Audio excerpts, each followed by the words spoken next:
ഒരു ക്ലീനിങ് ചെയ്യുന്ന പോകുന്ന ആളെ ആർക്കും തെറി വിളിക്കേണ്ട ആവശ്യമില്ല. പക്ഷെ നിന്റെ തന്നെ കമന്റ് സെക്ഷൻ ഒന്ന് കണ്ടു നോക്ക്. ഈ പറയുന്ന ആൾക്കാരെല്ലാം അങ്ങ് പൊട്ടന്മാരാണോ? അല്ല. അങ്ങനെ ട്രിഗർ ചെയ്യുന്ന കാര്യം സോഷ്യൽ മീഡിയ ഇട്ടിട്ട് എന്നെ ആരും ഒന്നും പറയല്ലെന്നും പറഞ്ഞുകൊണ്ട് തുറന്നു വെച്ചോണ്ടിരുന്നു കഴിഞ്ഞാൽ ആൾക്കാർ ആ ഗ്യാപ്പ് ഫില്ല് ചെയ്തതും നിറഞ്ഞൊഴുകുന്നതും ഒക്കെ ഞാൻ നിങ്ങളെ കാണിച്ചു തരാം പ്രോപ്പറായിട്ട്. അത് ഞാൻ ഒരു കാര്യം കൂടെ പറയാം. ഈ കമന്റ് സെക്ഷനെ കുറിച്ച് പറയുന്നുണ്ടല്ലോ, ഇതിനകത്ത് ഒരു വീഡിയോയ്ക്ക് ലൈക്കുകളും ഉണ്ട്, കമന്റുകളും ഉണ്ട്.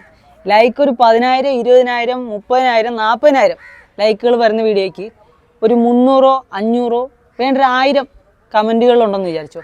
ഈ 1000-നകത്ത് ഒരു 900 നെഗറ്റീവ് കമൻറ്റ്സ്, ബാക്കി 100 പോസിറ്റീവ് കമൻറ്റ്സ്. ഇനി നിങ്ങൾ പോസിറ്റീവ് കമൻറ്റ്സ് കാണണ്ട, നെഗറ്റീവ് മാത്രമേ നിങ്ങൾ കാണുന്നുള്ളൂ, ഫുള്ള് നോക്കാൻ നിങ്ങൾക്ക് സമയമില്ല. അപ്പോൾ ഈ ലൈക്കുകളുടെ എണ്ണം ആര് പറയും?